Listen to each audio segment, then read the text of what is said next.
Este é o terceiro vídeo relativo à operação unitária de classificação de partículas, mais especificamente do peneiramento, da disciplina de operações unitárias do Instituto Federal Sul-Rio-Grandense.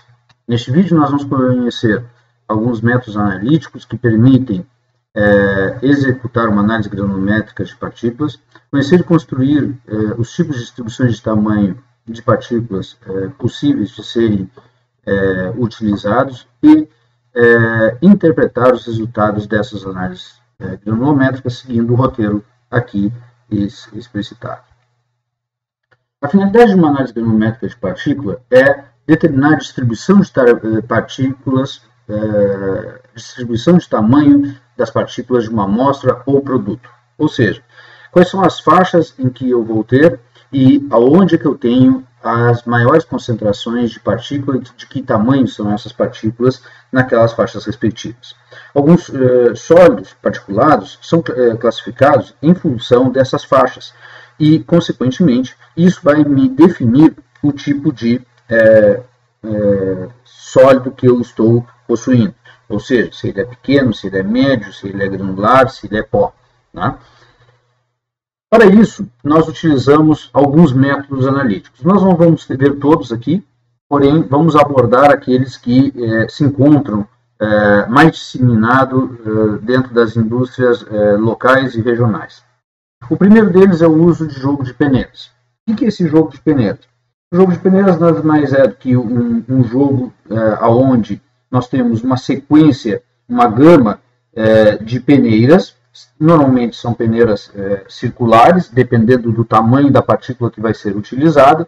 Né? Se a gente vai fazer, depois no vídeo nós iremos ver, se vamos fazer de partículas maiores, como por exemplo de rochas, análise de rochas, começando com 7 centímetros mais ou menos de diâmetro de partícula, ou diâmetro de abertura de partícula dentro da tela, né? Elas têm um formato retangular ou quadrado.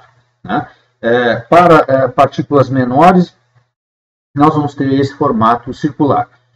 Ele possui, então, uma tela colocada ao centro. Essa tela se coloca uma sequência de telas, começando sempre por aquela de maior abertura e terminando com a de menor, e no fundo se coloca um fundo sem nenhum tipo de abertura para a coleta das últimas partículas que vão tirar. Essas peneiras são todas elas colocadas de preferência num agitador mecânico. Esse agitador mecânico ele possui movimentos em dois sentidos, né? Tanto na vertical como na horizontal, fazendo com uma trepidação. Essa trepidação leva a que o processo analítico, né, se desenvolva, ou seja, a caracterização ou separação das partículas passando através do tamiz, que nem nós discutimos em vídeos anteriores, ocorra numa fração de tempo. Então, para desenvolvermos esse tipo de análise, né, alguns fatores são importantes para serem estabelecidos e determinados. Uma é o tempo. Primeiro é a sequência de telas a serem utilizadas. A sequência de telas a serem utilizadas vai depender do tipo e tamanho de partícula que nós vamos analisar. E quais são as faixas granulométricas para as quais nós queremos classificar. Depois nós vamos ver na parte analítica, né, que dependendo do tipo de produto que nós queremos estruturar, vai já estar pré-estabelecido, né, essa separação das aberturas de malhas a serem colocadas e em que sequência. Basicamente, os resultados também são muito importantes.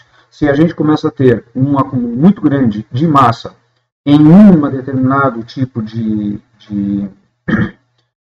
tela, se torna mais interessante, muitas vezes, abrirmos mais e colocarmos maior número de peneiras. Então, aqui, por exemplo, nós temos somente 3. Né? Isso aqui é uma separação que, se a gente quiser fazer uma distribuição granulométrica, um ensaio granulométrico, uma distribuição de tamanhos, né, ela não vai permitir fazer esse tipo de análise. Por quê? Porque vai ficar muito estratificada em uma faixa muito específica. Nós precisamos de uma distribuição. Para ter uma distribuição, o melhor é termos uma variação dos diâmetros analisados, das faixas granulares, em vários cortes, permitindo então que se desenhe uma curva mais suave de caracterização da distribuição de tamanhos das partículas. Isso nós vamos ver posteriormente. O melhor é ser utilizado então um agitador mecânico. Muitas empresas, algumas empresas não o possuem e o fazem manualmente. O problema de fazer manualmente é que eu não tenho como dar a mesma força, a mesma vibração durante todas as análises. E isso, como a gente já viu anteriormente, a vibração é um dos fatores determinantes, né, para darmos a probabilidade de separação da partícula sobre a tela. E se eu não tiver isso padronizado, eu posso comprometer o meu resultado. Dentro dessas análises, então, tenho que cuidar a vibração, sempre ela ser padronizada, de preferência. O tempo de análise tem que ser fixo, porque quanto maior o tempo de análise, maior a probabilidade dessas partículas se separarem. O tempo também tem que levar em consideração o tipo de produto. Produtos que sejam agregados poderão, com tempos muito longos ou com agitações muito fortes, se desagregar, e isso poderá me influenciar meus dados, caso a minha finalidade não seja medir ou dimensionar na distribuição de tamanhos do agregado. Posteriormente, a quantidade de massa a ser adicionada dentro do processo analítico tem que ser sempre a mesma. Isso relacionado com o peso total que nós vamos estabelecer, né, dentro do processo. Então, aqui nós temos, então, o procedimento analítico. De forma geral, tem normas específicas diárias e se aconselha, então, que essas normas sejam levadas. Primeiro passo é pesar as peneiras vazias para tará-las. Posteriormente, se adiciona a amostra, de preferência seca previamente, para evitar o entupimento de malhas e para evitar a aglomeração entre as partículas finas, né, que poderão, então, se aglomerar e ficar aderidas às partículas maiores. Né?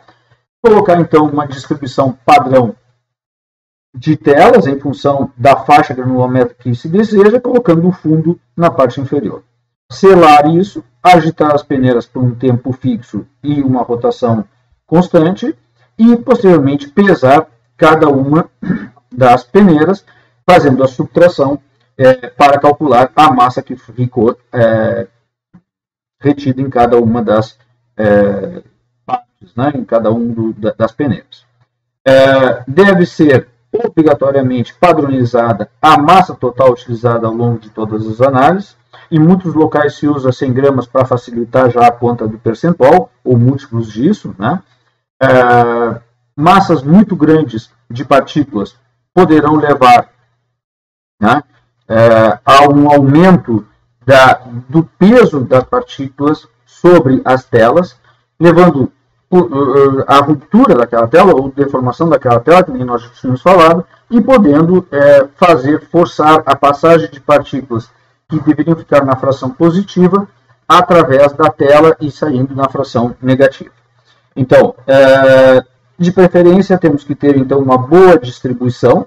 Chegarmos, aqui tem poucas frações, o certo, nesse caso aqui, até seria termos maior número de frações. Tá? Mas, de forma geral, esses são os passos a serem seguidos, né, e dentro de um processo analítico. Na seleção das peneiras a serem utilizadas, né, existem diferentes escalas, né, das peneiras que se usam ao longo do mundo. A primeira delas é a escala Tiller. A escala Tiller sai de uma proporção de relação de crescimento das malhas com uma relação de raio de raiz sobre 2. Ou seja, eu tenho uma determinada abertura e a próxima abertura é uma função ou um fator de multiplicação com relação ao raio ou a raiz quadrada de 2. Na escala Richter, esse fator de multiplicação entre as aberturas das malhas existentes é raiz quadrada de 2, ou um fator de multiplicação de 1,18. E aí vocês podem ver que o número de malhas ou as aberturas de malhas que se tem, né, vão variando entre elas. Nós ganhamos algumas malhas intermediárias pelos fatores de multiplicação que se tem né, que ele é menor, o fator de multiplicação de um pelo outro, para a determinação da próxima abertura. Ou seja, na verdade, quando eu passo de 3 malhas para 3 malhas e meia, de 3,5 para 4, de 4 para 5, se usa um fator de multiplicação da abertura original, da primeira abertura, né? A base começa com 18 malhas, né, e vai se multiplicando. Então, ó, 1 vezes 1,19 e assim sucessivamente. Tá? Essa múltiplos quer dizer o seguinte: as telas ou as malhas que nós vamos ter, tá, eles têm proporções. No caso da tilha, a malha base é a 200, tá? E se multiplica por 1,414 para determinar a próxima e assim sucessivamente ao longo deles. Ok? Dentro das telas, quando a gente vai pegar a malha, tá? Quando a gente vai pegar a peneira, tá? Existem uns espaços. São 3 que vocês podem ver aqui. O primeiro, eu não tenho aqui uma foto direta da etiqueta de identificação, porém vocês normalmente dizem aqui, por exemplo, a BNT, né, ou a norma que segue, vai dizer o tipo de peneira que vocês estão trabalhando, né? Então, se ela é uma peneira que tem uma escala tilha, se ela tem uma escala Richard, depende da escala, se especifica qual é a escala que se usa, e do lado aparece aqui, em terceiro lugar, a abertura daquela peneira especificamente. Tá? Então, vai aparecer aqui Tiller 3, né? Abertura 6,68 milímetros. Tá? E aqui do outro lado, a BNT ou o que for. Tá? Essas são denominações que a gente tem que fazer. Lembre-se, quando a gente vai fazer a montagem, né, destas peneiras, para fazer a análise, sempre temos que começar das peneiras de maior abertura para as de menores e terminando com o fundo chato. Existe um conceito que nós temos que revisar, que já tinha sido abordado em outro lugar, porém é o conceito de mesh. O que é mesh de uma peneira ou de uma tela? O mesh corresponde ao número de aberturas que nós possuímos em 1 polegada quadrada. Né? Então aqui eu tenho 1, 2, 3, 4. Né? 1 polegada, 4 meshes. Aqui eu tenho em 1 polegada 8 aberturas. Então eu tenho 8 meshes. Tá? Então 1 por 1 vai ter 64 meshes. Ou não. Tá? E aí 4 meshes. E assim por diante. Tá? As peneiras, então, todas elas são padronizadas quanto às aberturas das malhas, mas também tem que ser estabelecido a espessura do fio que está sendo utilizado. Dependendo da espessura do fio, vai reduzir a área do diâmetro total que nós temos. Então, se eu tenho aqui, por exemplo, uma peneira aqui, vamos dizer que essa peneira aqui seja 2 meshes, tá? 2 meshes, isso aqui seja 1 polegada, aqui eu tenho uma peneira de 2 meshes, e aqui eu tenho uma outra polegada de 2 meshes. O que está acontecendo? Como o fio tem uma espessura maior, a área de abertura para a passagem total de matéria-prima, né, vai ser menor nesta aqui que possui o fio mais grosso. Logo, o tamanho ou bitola do fio utilizado também tem que ser especificado. Por quê? Eu vou ter uma área total útil menor do que a outra, porém com o mesmo tipo de característica, né, ou de estabelecimento de meshes do mesmo tipo de peneira ou de tela. Né? Então, por exemplo, nessa eu teria 46% de área aberta e aqui eu teria somente 34% de área aberta.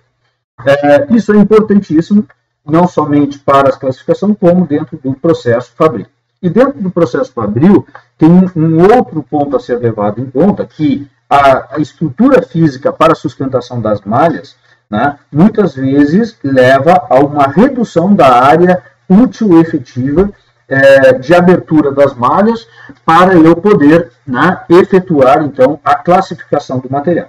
Aqui vocês podem ver, né, que foi pintado, né, de um lado para o outro, foi pintado em azul, né, as regiões de suporte usadas para aquela malha. Então, eu não tenho toda a área aberta que eu estabeleci em função das aberturas reais que eu tenho dentro da minha tela. Eu tenho que descontar, né, da abertura total da tela, da abertura total da minha peneira, do meu sistema de classificação, todas aquelas áreas que vão ser fechadas pela presença de estruturas de suporte da minha tela.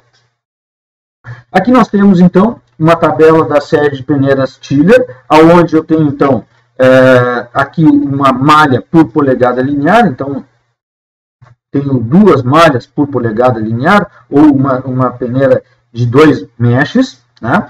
Uma de 4 meshes, 8 e assim por diante. E vejam que do lado eu tenho a especificação da bitola do fio.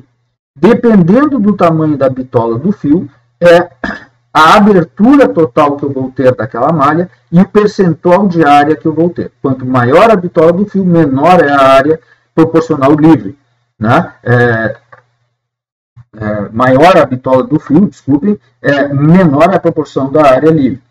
Menor é o tamanho da bitola, maior é a área livre. Então, eu tenho que especificar a bitola e eu tenho que especificar a malha obrigatoriamente.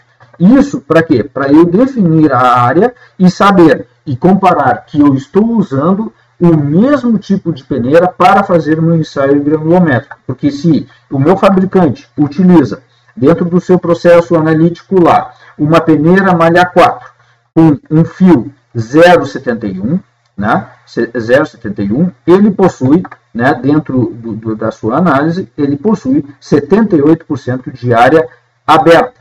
Porém, se eu venho utilizando uma malha 4 com um fio de bitola 1,65, eu tenho 54% de malha aberta. Vejam, tem mais de 20% de diferença da área livre total para a mesma malha. E isso, quando eu for fazer a minha análise granulométrica, né, eu, por exemplo, poderia perder dinheiro. Por quê? Porque vai ficar retido um maior número de partículas nesta malha, nas quais, quando meu cliente lá receber, vai utilizar uma abertura muito maior. Então, nós temos que, quando tivermos comparação de análises, cuidarmos não somente a malha ser utilizada, a especificação de malha, mas também a bitola de fio e, consequentemente, a área direta de abertura a ser utilizada. Outro método analítico é utilizando métodos microscópicos, que aí pode ser por microscopia de eletrônica varredura, que vai depender do tamanho das partículas a serem vistas, ou por microscópio óptico. Tá? Normalmente, nesse tipo de análise, nós temos um referencial, vocês estão vendo uma barra, essa barra possui um tamanho específico e isso me permite, então, escanear a imagem. Escaneando a imagem, eu consigo, então, calcular diâmetro médio de partícula, formato, etc. E aí eu tenho uma série de fatores que me permitem. Vejam, nem todas as partículas são esféricas, né? Aqui nós temos esferas de vidro no A. No B nós temos areia, vejam que ela possui já formatos mais variados, e aí, para se calcular o diâmetro médio de partícula, nós não vamos abordar aqui, mas existem diferentes estratégias, tá? Nesse sentido. E aqui, por último, o alumínio. Então, vejam como tem diferenças significativas, não somente dos diâmetros, como das superfícies e a aparência de termos partículas sobrepostas. Tá? Normalmente, né, em processo de britagem, nós vamos encontrar partículas lamelares, né, ou partículas curtas. Outra maneira de fazer o procedimento, né, o procedimento de microscopia ele é um procedimento de leitura relativamente demorado, né, principalmente MEV, muitas vezes a gente tem que fazer recobrimento com ouro e bastante caro. Né? Um método mais utilizado, mais difundido, um método bastante rápido e muito preciso, é o uso de difração a laser. Né? É o método mais utilizado no controle de tamanhos de moagem em empresas de grande e médio porte da área de mineração. Como é que isso funciona? Você tem um feixe de partículas circulantes, né, onde é emitido um raio. Esse raio ele sofre espalhamento em função do número total de partículas, ou seja, quanto maior a partícula, maior vai ser o espalhamento, né? Quanto menor a partícula, menor vai ser o espalhamento do raio laser que for incidido. E em função disso, vai-se, então, colocam detectores na saída desse desse laser, né, que vão permitindo, então, acionar esses detectores e determinarmos, então, quanto é o diâmetro da partícula específica. Com isso, nós vamos fazer o quê? Vamos construir um gráfico onde nós vamos ter o diâmetro de partícula no eixo do x e a frequência acumulada total que vai aparecer. Tá? Depois nós vamos falar sobre isso, né, mais para frente na parte de interpretação de gráficos. Tá?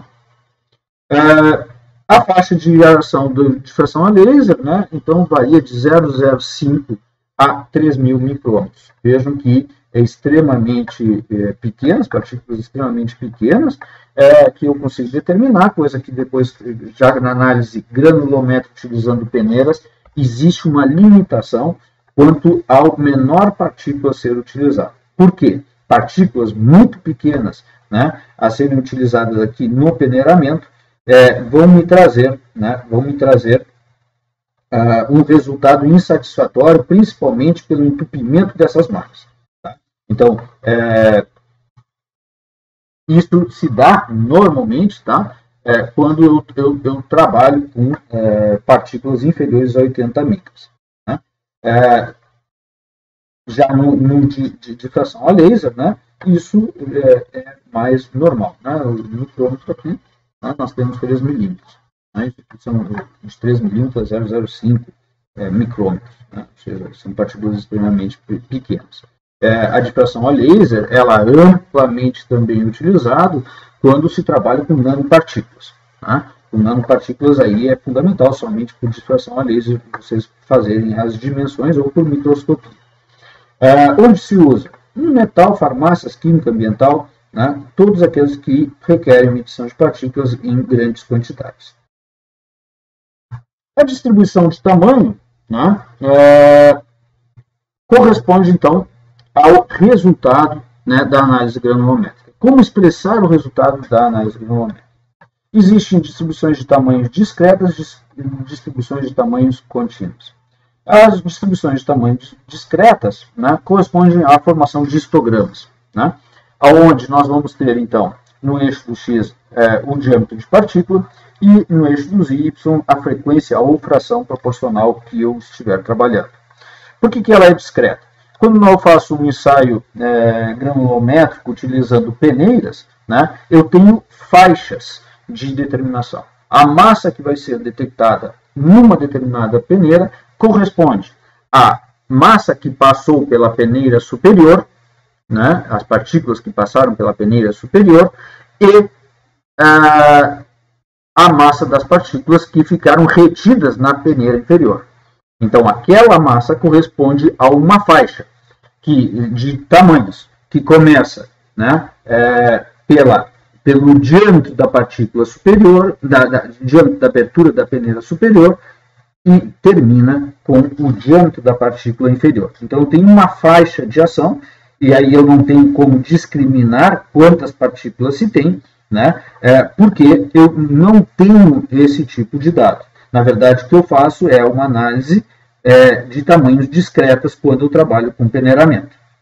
Por isso que o número de peneiras a serem utilizadas é importante, porque para eu reduzir e permitir uma boa resolução, né, na formação da minha curva, né, eu tenho que utilizar uma grande quantidade de peneiras, né, normalmente 7, 8 peneiras, para fazer então esta distribuição, né, de tamanhos de forma a ter ela da melhor forma possível para ser analisado. Por exemplo, aqui nós temos uma alta concentração de partículas nessa região, que não quer dizer que elas sejam desse tamanho, né? Ou seja, talvez possam ter partículas muito menores e aí teria que se ampliar, né, o número de peneiras aqui no outro sentido.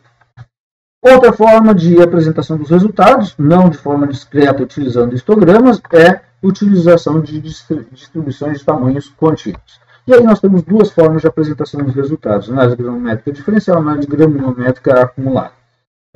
A diferencial, né, na verdade, é uma distribuição contínua, né, e na acumulada eu vou somar as diferentes frações, aonde eu vou ter, então, análise granulométrica de acumulados de finos ou de análise granulométrica de retidos. Né?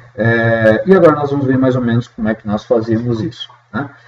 Nós temos como existe formas, né, de a gente transferir, né, análises granulométricas discretas para contínuas. Porém, vamos lá. Aqui nós temos uma análise granulométrica de distribuição de tamanhos de forma contínua, utilizando então peneiras. Nós colocamos então a denominação primeiro das peneiras e a apresentação dos resultados, né, ela é feita utilizando-se símbolos. Nós tínhamos falado que tudo aquilo que fica retido acima de uma tela, nós chamamos de fração positiva. E tudo que fica abaixo daquela tela é uma fração negativa. Então, esta primeira tela, ela tem uma abertura de 2,38. A segunda peneira, 1,68. E assim progressivamente, sempre de forma decrescente. Em todos eles, o que nós temos? Nós temos uma peneira mais 8. Por quê? A massa que ficar aqui retida na primeira tela, ela será maior do que 2,38, ou seja, uma fração positiva. Na próxima peneira, nós vamos ter o quê? A abertura dela é 1,68 e vai pegar toda a massa que passou através da primeira peneira e vai ficar retida nela. Consequentemente, aqui eu tenho uma faixa granulométrica que vai de menos 8, ou seja, partículas, fração negativa ou finos, né, que passaram através da primeira peneira, né, e ficaram retidos na segunda peneira, que é uma peneira 10. Então, ele vai de uma faixa de menos 8 até mais 10, e assim por diante ao longo de todo o processo. Com isso, eu vou tarando e retirando as taras, eu consigo calcular a fração mássica de cada componente em cada uma das faixas. Né? E isso, eu vou plotar isso dentro de um processo como um todo.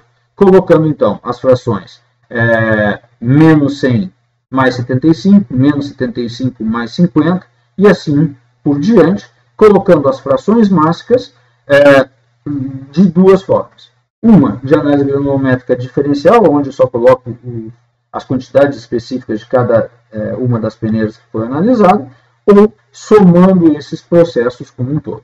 Então, aqui nós temos, então, uma análise granulométrica feita, tá, de um material, onde nós temos, então, as peneiras Tiller, que tem uma abertura de diâmetro nominal de 4,69, né, ou seja, mais 4. Esta fração aqui vai ser uma fração menos 4 mais 6, né, menos 4 mais 6, né, onde eu vou ter um diâmetro médio estabelecido através, né, da média da soma dos dois diâmetros. Então, primeiro diâmetro mais o segundo, eu calculo o diâmetro médio, que vai ser o valor que eu vou colocar lá no eixo do X.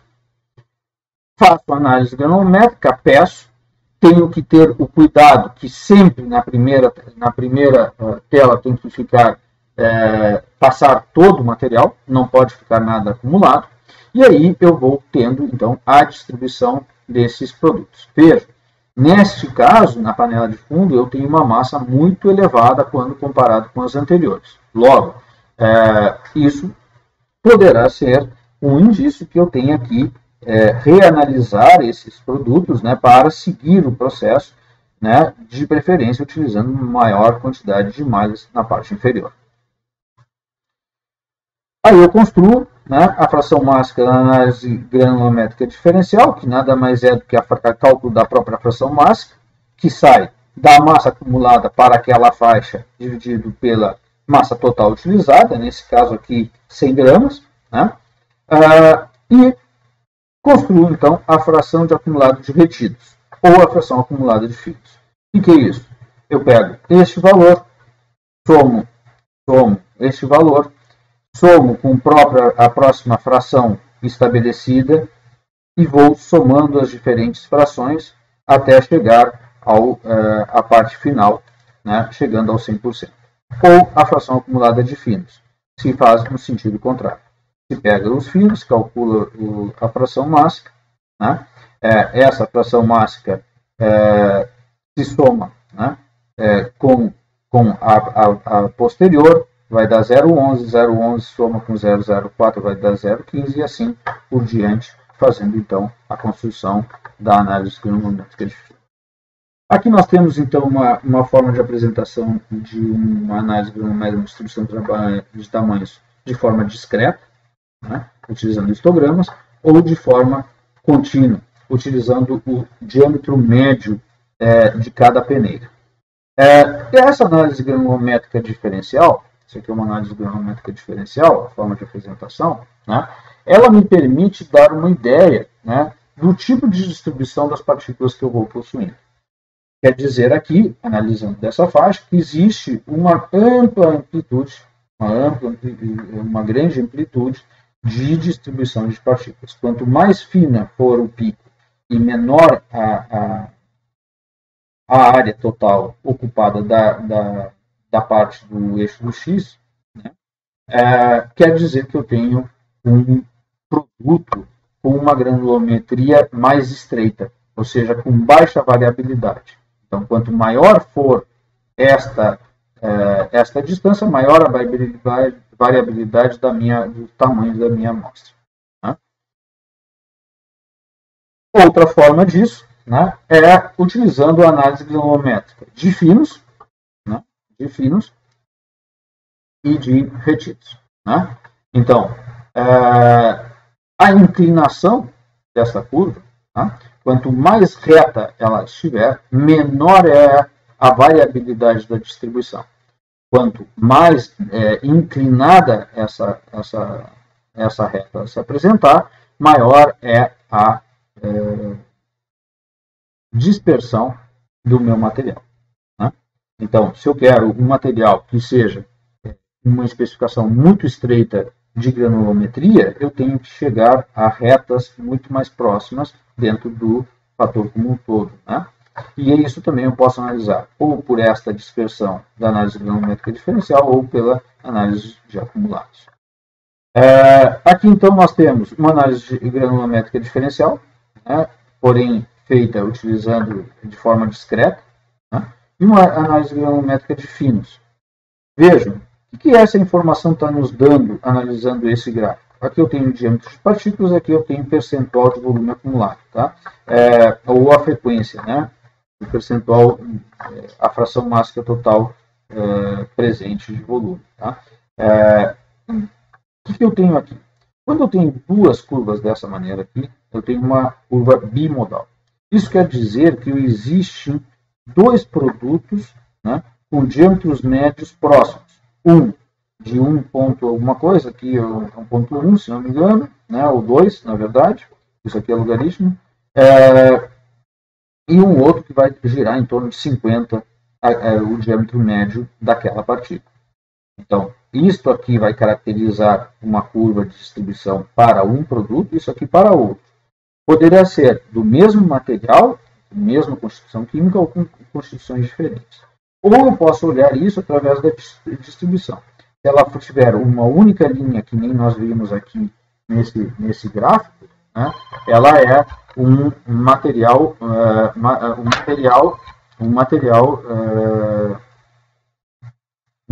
né, como é que se diz? Um material mais homogêneo. Isso aqui é um material homogêneo. Este material aqui é um material heterogêneo. Por que é o heterogêneo? Porque eu tenho duas modas, tenho duas distribuições bem claras dentro do processo. Isso eu também posso utilizar, tá? Por exemplo, então, como é que eu vou interpretar as curvas? Né? A primeira parte é essa que a gente já discutiu. Né? Então, aqui eu tenho uma areia fina e uma areia grossa. Por que eu sei disso?